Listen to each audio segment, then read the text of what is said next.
مریدوں اور لنگڑ عالم حراج، سرگانا اور تڑگڑ سرداروں کے ہمراہ گھیر لیا اور چن چن کر شہید کر دیا۔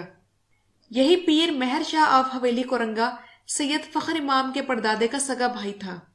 اسے اس قتل عام میں فی مجاہد شہید کرنے پر 20 روپے نقد انعام اور 1 مربع اراضی عطا کی گئی۔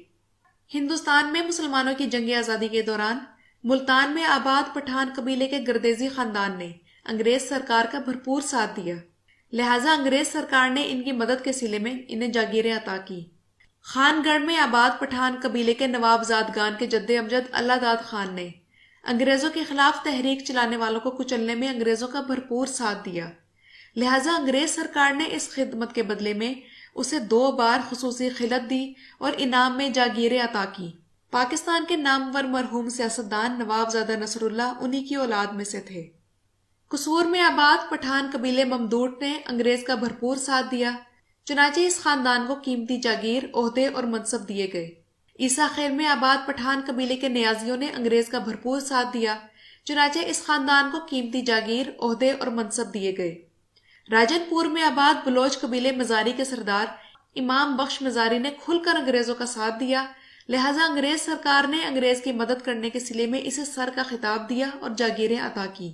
راجن پور میں آباد بلوچ قبیلے دریشک کے سربراہ بجاران خان دریشک نے انگریزوں کے خلاف تحریک چلانے والوں کے خلاف لڑنے کے لیے دریشکوں کا ایک خصوصی دستہ انگریزوں کے پاس بھیجا، لہٰذا انگریز سرکار نے اپنی مدد کے صلے میں دریشکوں کو جاگیریں عطا کی۔ مکھڈ شریف کے عربی نجات پیروں نے انگریز کا بھرپور ساتھ دیا، چنانچہ اس خاندان کو قیمتی جاگیر، عہدے اور منصب دیے گئے۔ لاہور میں آباد اہل تشیع ایرانی نسل قزل باش سردار علی رضا نے ایک گھڑ سوار دستہ تیار کر کے جنگ آزادی میں لڑنے والے مسلمان اور ہندو سپاہیوں کے خلاف انگریز کو بھیجا۔ اسی دستے کے ساتھ علی رضا کا بھائی محمد تقی خان تھا جو مجاہدوں کے ساتھ لڑائی میں مارا گیا۔ قزل باشوں کو جنگ کے بعد خطاب، سند، وظیفے اور 147 دیہاتوں کی تعلقہ داری سونپ دی گئی۔ لاہور کے کلن شیخ خاندان کے سربراہ شیخ امام دین نے جنگ آزادی میں 2 دستے خصوصی طور پر دہلی بھجوائے جنہوں نے حریت پسندوں کا خون بہایا۔ ان خدمات کے بدلے میں انگریزوں نے اس کو بہت بڑی جاگیر بخشی۔ سرگودا کے ٹوانوں کے گھڑ سواروں نے دہلی کو فتح کرنے میں بہادری کے خوب جوہر دکھائے، چنانچہ انگریزوں نے انہیں خطاب، پینشن اور لمبی چوڑی جاگیریں دیں۔ کالا باغ کے نوابوں نے انگریز کا بھرپور ساتھ دیا، چنانچہ اس خاندان کو قیمتی جاگیر، عہدے اور منصب دیے گئے۔ جنگ کے سیال سردار بھی کسی سے پیچھے نہ رہے، انہوں نے بھی انگریز فوج کی مدد کے لیے ایک فوج بھیجی جس پر انہیں جاگیریں اور خلعتیں ملی۔ اسی قسم کی غدارانہ خدمات کے لیے انگریزوں نے نونوں، پنڈ دادن خان کے کھوکھروں، جودھروں، گھیبوں، خانوں، مکھڈ شریف کے پیروں، آوانوں، کالا باغ کے نوابوں، عیسیٰ خیل کے نیازیوں اور کئی دوسرے سرکردہ خاندانوں کو عزت، خطاب، وظیفے اور وسیع جاگیریں عطا کی۔ اور ناظرین کرام، بات یہی تک ختم نہیں ہوتی۔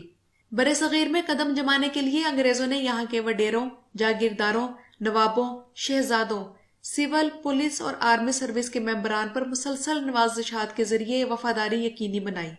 اس کا نتیجہ یہ نکلا کہ انگریزوں کے منظور نظر یہ افراد ایک تو عوام کو قابو میں رکھتے تھے، پھر انگریزوں نے ان لوگوں کو یہ ترغیب دی کہ یہ اپنے بچوں کو پڑھائیں، کیونکہ یہ لوگ ایک طویل عرصے سے انگریزوں کی خدمت بھی سر انجام دے رہے تھے اور وفاداری کے لحاظ سے بھی قابل اعتماد تھے۔ اس لیے انگریزوں نے ان کے بچوں کے لیے خصوصی تعلیم کا بندوبست کیا اور ان کے لیے چیفز کالج جیسے کئی ایلیٹ تعلیمی ادارے کھولے۔ ملٹری اور کیڈٹ کالجز اسی دور میں متعارف کرائے گئے اور ان ایلیٹ تعلیمی اداروں میں سرداروں، جاگیرداروں اور نوابوں وغیرہ کے بچوں کو مفت تعلیم دی جاتی تھی، بلکہ انہیں چھوٹی ہی عمر میں ان اداروں کے نرسری برانچز میں داخل کیا جاتا جہاں انگریز آیائیں ان کی تربیت کرتی۔ بلوچ سرداروں میں مری، بگٹی، مزاری اور دیگر اہم قبائل کے بچوں کو بچپن میں ہی داخل کر دیا جاتا تھا۔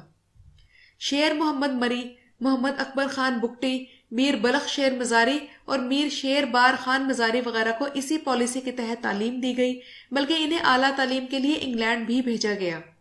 ایسے لوگوں کو تعلیم دینے سے انگریزوں کو 2 اہم فائدے ہوئے۔ ایک تو ان لوگوں نے انگریزی پرچم اپنے اپنے علاقوں میں بلند رکھا اور انگریزوں کو کسی قسم کی بغاوت کا خطرہ نہ رہا۔ دوسرا فائدہ یہ ہوا کہ اس دور میں تحریک آزادی زور پکڑ رہی تھی اور یہ لوگ تحریک آزادی کے سخت مخالف تھے۔ مگر انگریزی اسکولوں کے تعلیم یافتہ یہ نواب زدگان انگریزوں کا آخری سہارا تھے، اور انگریزوں نے بڑی چالاکی کے ساتھ انہیں تحریک آزادی کے سرکردہ رہنماؤں میں شامل کر دیا۔ ناظرین کرام، آپ لوگوں کو یاد ہوگا کہ پاکستان بننے کے بعد قائد اعظم نے یہ فرمایا تھا کہ میری جیب میں صرف کھوٹے سکے ہیں، تو قائد اعظم کے کھوٹے سکوں سے مراد یہی نواب جاگیردار خاندان تھے، جنہیں انگریزوں نے بڑی چالاکی کے ساتھ مسلم لیگ میں شامل کروایا، اور جاگیردار اور وڈیروں کی یہ اولادیں جو کہ ملٹری اور سول بیوروکریسی میں شامل تھیں اور جن کی تربیت برطانوی سامراج نے خود کی تھی، یہ یونینسٹ پارٹی کے پلیٹ فارم سے پاکستان کے بننے سے چند سال پہلے مسلم لیگ میں شامل ہوئے اور اپنی جاگیروں اور زمینوں کے تحفظ کے لیے اور اپنے استحصال کو قائم رکھنے کے لیے ملک کی سیاست میں گھس آئے۔ ایسا کرنا ان کی مجبوری بھی تھا اور ضرورت بھی، اور تب ایسا انہوں نے اس لیے بھی کیا تھا تاکہ انگریزوں کو اپنی وفاداری کا مکمل طور پر یقین دلا سکیں۔ برصغیر کا نہری نظام انگریز نے ریونیو حاصل کرنے کے لیے بنایا، اور ریلوے لائن بچھانے کا مقصد یہ تھا کہ افغانستان تک فوجی ساز و سامان پہنچایا جائے اور اسکول اور ہسپتال برصغیر